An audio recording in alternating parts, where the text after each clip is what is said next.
a la actualidad, para que vean ustedes que esto no es un libro de tiempos pretéritos, sino que son, como dicen nuestros amigos, las raíces de las hojas que pueden ustedes contemplar ahora, y es la salida precipitada y forzada de Paz Esteban, la exdirectora del CNI, por la dimisión por espionaje a Pedro Sánchez y a Margarita Robles. Una fuga de información en los teléfonos móviles del presidente y de algunos de los ministros que, también lo podemos conectar con el libro si queréis, todavía a la opinión pública no se ha explicado. Es decir, ¿quién tiene información de Estado en sus archivos? ¿Qué potencias, qué espías y qué enemigos de España conocen los planes de defensa? Bueno, hay dos escándalos que se encadenan. Primero es el Pegasus de los independentistas, al que sucede este, ¿no? Que es una respuesta. Lo que hace el gobierno es una cosa delirante. Es decir, nos han pillado con el... Además, nosotros contamos que efectivamente fue el CNI. Cuando se decía, no, esto de fuera no fue el CNI, lo hicieron como lo hicieron. Porque, bueno, se dedican a eso un poco. Entonces, para intentar acallar ese escándalo, Pedro Sánchez se le ocurre la brillante idea de decir, pues vamos a contar que a nosotros también nos han espiado. Y hasta aquí todos empatamos, ¿no?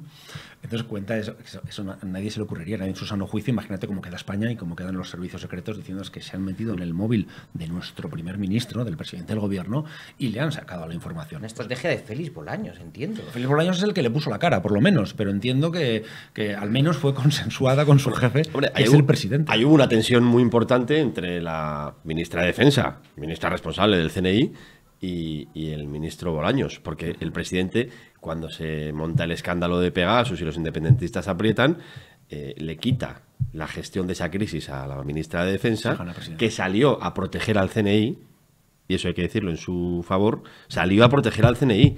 Dijo, aquí no se ha investigado nada, aquí no se ha hecho absolutamente nada, y documenten ustedes lo que están sosteniendo, documenten sus acusaciones. Y el presidente, entendemos que por un interés político, le quita la gestión de la crisis, se la da a su valido, al ministro de la Presidencia, a su hombre de máxima confianza, a Félix Bolaños, y digamos, la estrategia de gestión de la crisis cambia radicalmente.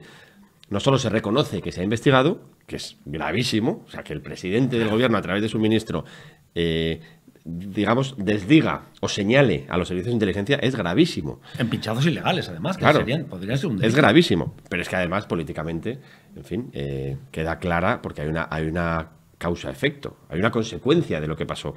Y es que en la investigación sobre el secesionismo, la investigación sobre ETA, queda en un segundo lugar para el CNI. Y eso tiene consecuencias, porque las labores de investigación de un centro de inteligencia sobre movimientos que pueden ser subversivos no pueden hacerse un trimestre sí, un trimestre no, en función del interés político. Y bueno, pues esa crisis realmente se ha resuelto mal y probablemente... No se ha resuelto, eso va a haber que meterle mano en claro, probablemente algún día tengamos que volver a hablar de esto. Sí.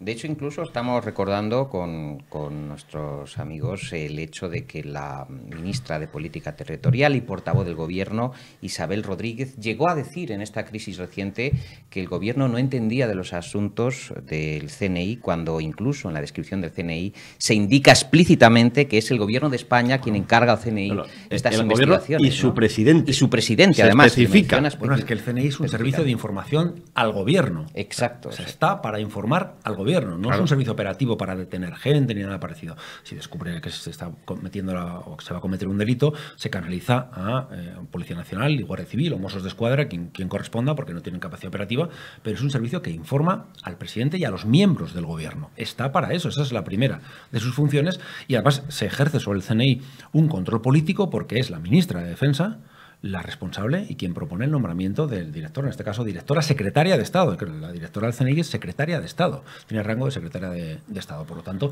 hay un control político que en su momento estuvo en presidencia, recordemos, ahora ya sea de Santa María, y que ahora volvió a defensa, ¿no? Pero es un servicio que trabaja para el Gobierno y que lo nombra el Gobierno, y que además ahora no es como antes, que en la época de Manglano también estaban muy pensando en el Estado y en el jefe del Estado. Eso ha ido evolucionando. Que quiero matizar porque que trabaja para el Gobierno, pero no nos debemos olvidar que el CNI también hay que pensar que después de este Gobierno vendrá otro, y hay otra cosa que es el Estado y que es España, que perdurará, y que por lo tanto hay que trabajar teniendo claras esas prioridades. Aunque te debas al Gobierno, hay que proteger al Estado y hay que proteger al país. Pero es curioso porque este movimiento que hemos visto de desprotección al CNI o de dejar en un estado de vulnerabilidad frente a la opinión pública supone que un ejecutivo, llegado un momento dado y por razones exclusivamente políticas, puede desproveer de protección, por lo menos argumentativa y cara a la ciudadanía, a un órgano que es esencial. Y eso a mí me parece, no sé vosotros, bastante grave. Hombre, es gravísimo. Es más, en este momento, en el CNI, que es un órgano por razones obvias discreto, hay un run de malestar con la actual directora por sus vinculaciones con el Partido Socialista. En el CNI, los agentes, si hablas un poco con ese mundo, dan por descontado que si se produce lo que parece o lo que las encuestas dicen, es decir, un cambio de gobierno, la directora del CNI cae al minuto siguiente. Y eso, en sí mismo, es una perversión, porque el director del CNI, para empezar, debería estar consensuado entre el presidente del gobierno y el líder de la oposición, precisamente por el argumento que ponía Jaime encima de la mesa.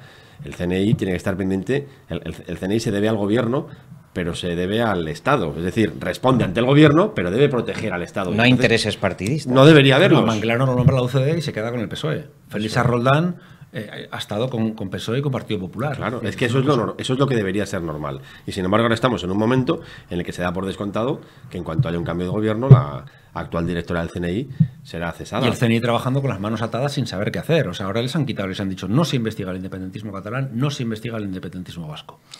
Y dicen, pero si la primera misión del CNI es trabajar para proteger la unidad y la integridad territorial de España.